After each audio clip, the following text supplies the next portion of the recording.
So hello everyone, welcome back to our YouTube channel new beginning. मुझे पता है ये काफ़ी डिले हो चुका है, बट अब हम स्टार्ट करते हैं एक नई series mathematical physics classical mechanics. मैंने ऑलरेडी स्टार्ट कर रखी है, जिसमें हम CSIR नेट के एग्ज़ाम में जो मोस्ट इम्पॉर्टेंट टॉपिक्स हैं उसको कवर कर रहे होंगे।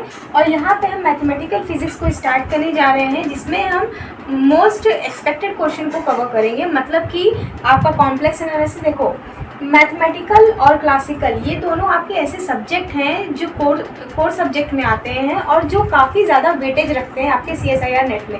मैथमेटिकल फिजिक्स अपने आप में 30 to 35 मार्क्स तक की CSIR नेट में पूछी जाती है।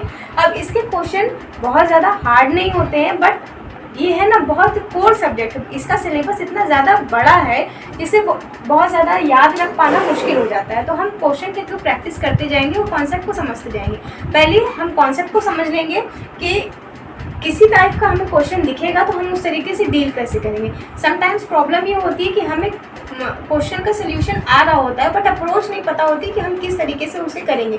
लाइक अगर हम यहाँ सबसे पहले स्टार्ट करने वाले हैं कॉम्प्लेक्स एनालिसिस से, तो वहाँ पे आपको रेजिड्यू पढ़ने को मिलेगा, टेलर सीरीज़ मिलेगी और लॉरेंस सीरीज़ मिलेगी। ये सब चीज़ें आप पहले से पढ़ चुके होंगे, बट आपके सामने जब क्वेश्चन आता है तो आप जैसे मान लीजिए आपको कॉम्प्लेक्स एनालिसिस का कोई क्वेश्चन आया, आपको कोई इंटीग्रल सॉल्व करना है। अब वो साइन थीटा के टर्म में हो सकता है, या फिर न्यूमरेटर में भी साइन थीटा है, डिनोमिनेटर में भी साइन थीटा है, या फिर ऐसा नहीं है तो हाफ कंटूर में होगा। तो हम कॉम्प्लेक्स एनालिसिस को पढ़े होते हैं, बट हमें समझ नहीं आता हम जब इंटीग्रल हमें दे दिया जाता है तो इसका रेजिड्यू कैसे कैलकुलेट किया जाएगा।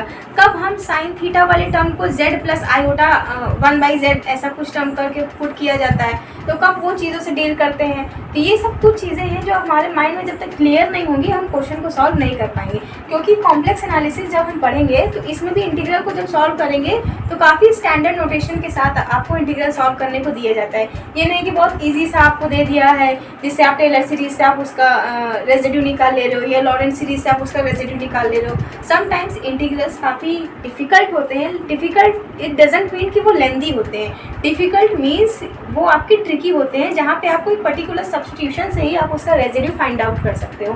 तो हम यहाँ कॉम्प्लेक्स एनालिसिस में स्टार्ट करने जा रहे हैं। यहाँ पे आज टॉपिक को स्टार्ट करने से पहले हम ये बता देंगे कि आपको इस चीज़ों में रिवाइज क्या क्या करना है, किस तरह से आपको क्वेश्चन को टैकल करना है, कि आपको क्या चीज़ें पता होनी। ये नहीं कि कोई क्वेश्चन आपने दिखा और आपके मन में जैसी भी मेथोडोलॉजी आ रही है आपने उसे अप्लाई कर दिया और ठीक है हम सोल्यूशन तक पहुंच जाएंगे। ऐसे सोल्यूशन तक हम पहुंच नहीं पाते हैं। क्यों? क्योंकि जब तक हम क्वेश्चन को समझेंगे नहीं कि वो क्वेश्चन अप्लाई कैसे हो। देखो कोई क्वेश्चन आपके सामने पर्टिकुलर है, आपको समझ में आ रहा है अगर इसको हम टेलर सीरीज से ऐसे कर देंगे या फिर इसका रेजिड्यू निकाल लेंगे, फिर जो हमारा फॉर्मूला होता है कि किसी भी इंटीग्रल को हम सॉल्व करते हैं क्या होता है FZ dz। मान लीजिए ये आपका है तो आपका होता है 2πi कॉची इंटीग्रल थ्योरम से 2πi और इसका सम ऑफ रेजिड्यू। यहाँ पे आपका क्या होता है सम ऑफ रेजिड्यू। बेसिकली बच्चे यही प्रॉब्लम जानते हैं कि हमारा कोई भी इंटीग्रल आएगा जो कि कॉम्प्लेक्स एनालिसिस का होगा। अगर इस टाइप का इंटीग्रल है तो हम क्या करेंगे, उसका रेजिड्यू फाइंड आउट कर देंगे। अगर एक से ज़्यादा पोल एग्जिस्ट कर रहे हैं तो उनका रेजिड्यू निकाल लेंगे, 2πi से उसको फिर मल्टीप्लाई कर देंगे तो हमारे उस इंटीग्रल की वैल्यू आ जाएगी। बट नहीं, ये समटाइम सही नहीं होता है। कभी कभी आपका यही फॉर्मूला मॉडिफाई हो जाता है, πi sum of upper residue plus 0 lower residue. ऐसा क्यों होता है? ये वेरिएशंस हमें पता होनी चाहिए कि कब ये फॉर्मूला ये होता है, कब ये मॉडिफाई हो जाता है, कब हमें 2πi सम ऑफ रेजिड्यू लगाना होता है और कब πi sum of upper residue लगाना होता है। मतलब कि कभी आपने क्वेश्चन में देखा होगा कि जब हाफ कॉन्टूर वाली प्रॉब्लम आती है, इधर अगर यहाँ पे मान इस जगह अगर आपका कोई रेजिड्यू लाई कर रहा है, इस पे लाई कर रहा है, इस एक्सिस पे लाई कर रहा है, तो πi होगा या फिर 0 होगा। ये वेरिएशंस आपको पता होने चाहिए, क्योंकि अक्सर क्वेश्चन हमारे इसी तरीके के देखे जाते हैं। वो बहुत सिंपल से क्वेश्चन कभी आपसे जल्दी नहीं पूछते कि जो आप इस फॉर्मूले पे लगा दो और हो जाए।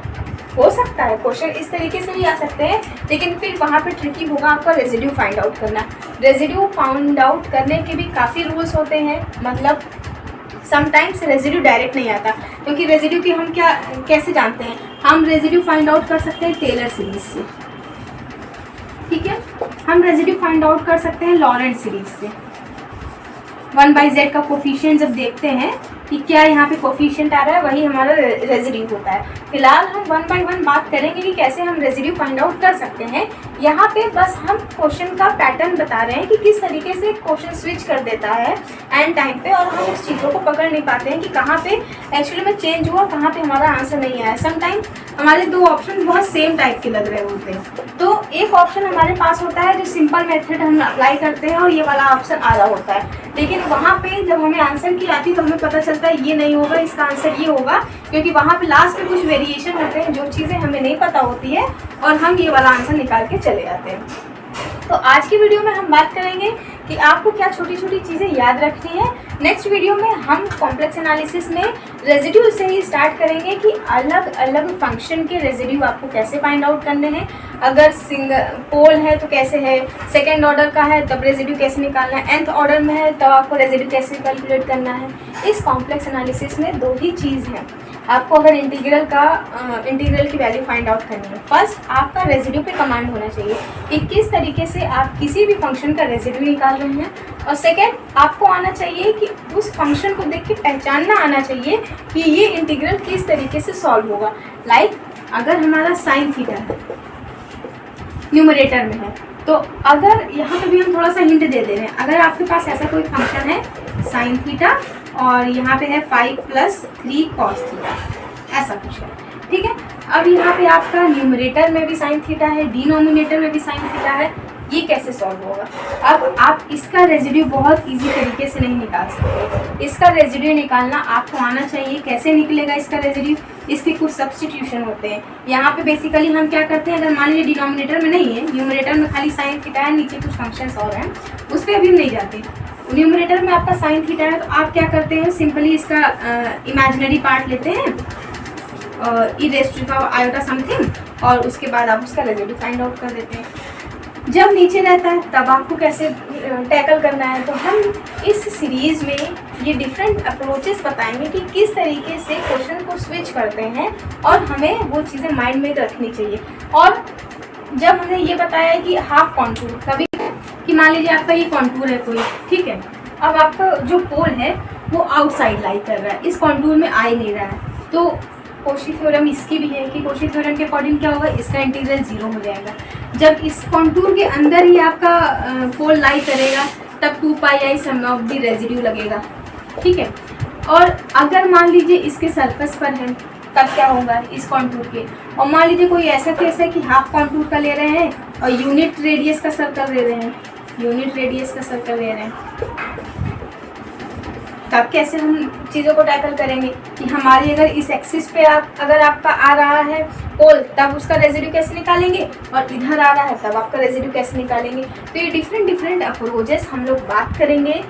आप भी अपने ग्रेजुएशन में पढ़ा हो या फिर आपने अपने पोस्ट ग्रेजुएशन में पढ़ा हो, इन चीज़ों को रिवाइज कर लीजिएगा। हमारी जो सीरीज़ होगी इसमें हम सारे क्वेश्चन को कवर अप करेंगे, ऐसा नहीं कर सकते हैं, बट हाँ कॉम्प्लेक्स एनालिसिस से रिलेटेड आपके मन में जो भी डाउट होगा आप हमें कमेंट कर सकते हैं, हम उसे सॉल्व करने की पूरी कोशिश करेंगे। तो कोशिश यही रहेगी कि कुछ हम आपको सिखा पाएँ और कुछ आप भी हमें सिखाएं। तो नेक्स्ट वीडियो में हम लोग कॉम्प्लेक्स एनालिसिस से आप मिलते हैं। Till then take care, revise करके आइएगा और मिलते हैं नेक्स्ट वीडियो में। Bye bye.